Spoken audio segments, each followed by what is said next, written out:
Imagine loving someone so much that you refuse to admit they're dead, and love turns into an obsession that makes you do something no one could ever imagine.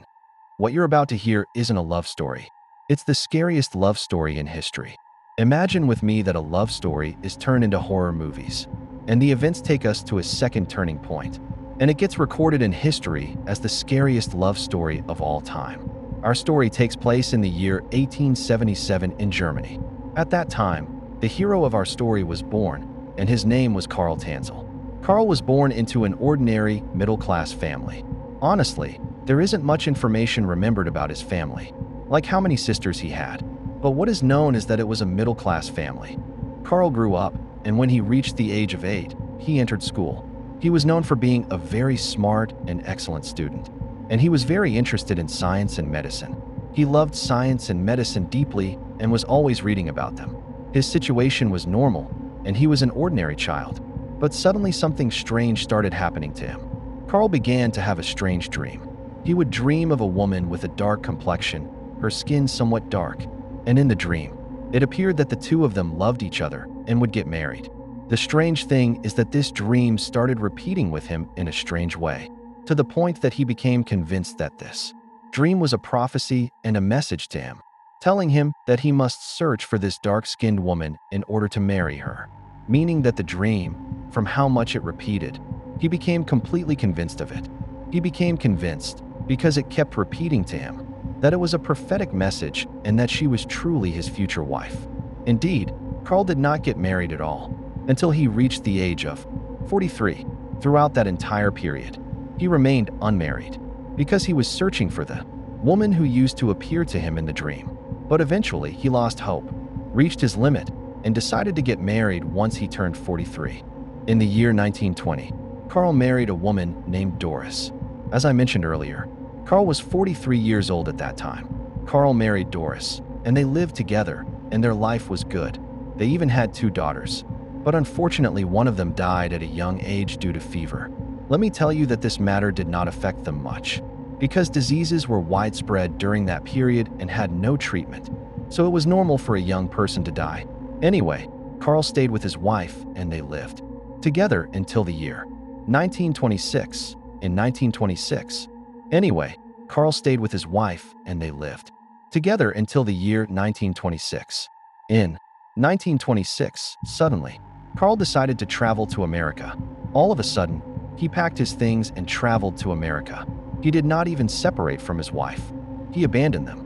He indeed traveled to America, specifically to a place called Key West. When Karl traveled to that place, he worked in a hospital affiliated with the American Navy, and he worked in that hospital as an X-ray technician. And he also worked as a nurse, because as I told you before, if you remember, Karl had experience in that field and had read a lot about it. So Karl was working in the hospital, bought a house, and his life was stable. He completely forgot about his family and was living alone in the house, not caring about anyone. His day was routine. He would wake up, go to his work at the hospital, then finish and return home, eat, and sleep. That's it. Now focus with me on the events that are coming. One day, an ordinary and very calm day, Karl was at the hospital doing his job normally. Suddenly, a dark-skinned girl entered, with the same features that used to appear to him in the dream. Not just similar features. She was exactly the girl who appeared to him in the dream. This girl's name was Elena, and she was 22 years old. The moment Karl saw her, he was shocked and stood in his place, stunned, not believing what was in front of him. But he quickly pulled himself together, looked at her, and said, "How can I help you?" She told him, "I have a referral from the doctor, and I came to have an X-ray on my lungs." Karl told her, "All right, come in." He did the X-ray for her and gave it to her, and then followed her until Elena went to the doctor in the hospital, handed him her X-ray, and left. So Karl took advantage of the opportunity and went to the doctor. He spoke with him in a, let's say, a sly, snake-like way, and managed to learn her name from the doctor. He also found out from the doctor that Elena was infected with tuberculosis, and it was in an advanced stage. For those who don't know, tuberculosis is a bacterial infection that affects the lungs and can also affect the bones and kidneys.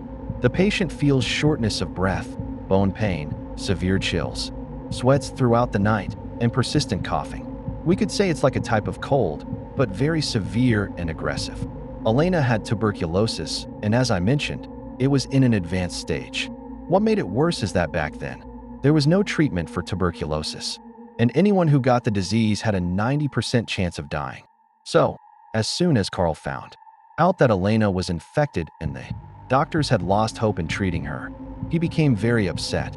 From his deep sadness, he decided that he would treat her himself. Indeed, Carl began reading about the disease and searching every library for any information. He also started making medical remedies at home and tried them on Elena, hoping that one of them might succeed. Honestly, the man was giving his absolute best. He truly loved her, even though Elena didn't know him and didn't even return his feelings. Despite all these attempts, in 1931, Elena died. Of course, when Carl heard the news, he was in a state of shock. He was very sad and upset, to the point that his friends at the hospital noticed it and started asking him, "What's wrong? Is everything okay?" And he would reply, "Nothing, just personal problems." Of course, no one at the hospital knew that he loved Elena, and no one knew about the dream he used to have. After about 3 days, Carl began to come out of the shock he was in. As soon as he regained his senses, he hurried to Elena's family house. He met her family, sat with them, and said, "Honestly, I want to build a mausoleum for your daughter instead of this small grave." Elena's family was surprised and asked him, "Why? And who are you anyway?" Carl replied, "I was Elena's doctor at the hospital, and honestly, she was one of the good patients. And the mausoleum I will build will not be from my own money. It will be from donations. But in reality, let me tell you that the mausoleum he was going to build was from his own money." Anyway, when Elena's family heard the idea, they agreed and said, "All right, no problem. But Sandra, Elena's older sister, felt that something was wrong. And I want you to remember Sandra because we will need her in the story." Anyway, Carl built the mausoleum for Elena and moved her body from the grave to that mausoleum. Then he handed the keys of the mausoleum to Elena's family, but he kept a copy of the key with him without anyone knowing. As days passed, Carl's colleagues at the hospital began to notice a change in him. Carl became happy, energetic, and worked hard. His condition changed 180 degrees. Not only that, but as soon as he finished his work, he would rush back home in extreme happiness. This was Carl, who not long ago had been upset and visibly sad. The situation continued like this, with Carl happy and cheerful for about 7 years. Then one day, Carl's neighbors saw something strange. They saw him near the window dancing with a doll, a large doll. He was holding the doll in his hand and dancing with it. This scene happened many times. They saw him more than once near the window dancing with a doll. So rumors began to spread among the neighbors and the locals that Carl had lost his mind. We've seen him several times dancing with a doll. And who did this news reach? It reached Sandra, Elena's older sister, if you remember. When Sandra heard the news, she suspected that something was wrong and decided that she would visit Carl at his house as a surprise visit. And indeed, Sandra gathered herself and suddenly went to Carl's house. She kept knocking and calling out, but there was no response or answer, because at that time Carl was at the hospital. Sandra approached the door and tried to open it, and by coincidence, she was surprised to find that the house was open. So Sandra entered the house and started walking around and searching here and there, and there was no sign of anything. But there was something strange that caught her attention. The house smelled strongly of soap and air fresheners. She ignored it and continued searching, then went up to the second floor, specifically to the bedroom. Sandra entered the bedroom and was surprised to see someone lying on the bed, covered. She approached the person lying there, grabbed the blanket, and pulled it off, and she saw the worst sight of her life. The sight she saw she would never forget for the rest of her life. What was on the bed, what was in front of her, was indeed the doll that Carl had been dancing with. But it was not a doll. It was her sister Elena's body, preserved. Immediately, Sandra ran out and went to her sister's mausoleum to make sure of what she had seen. She opened the mausoleum, went inside, started searching and looking around, and was shocked to find that the mausoleum was empty. So she immediately went to the police station and told them everything that had happened. When the police came, when they heard that, they didn't believe it. "How? What are you talking about?" they said. They immediately rushed together, and the forensic team was with them, and they went to Carl's house. They arrived and went up to the bedroom. They found the doll on the bed.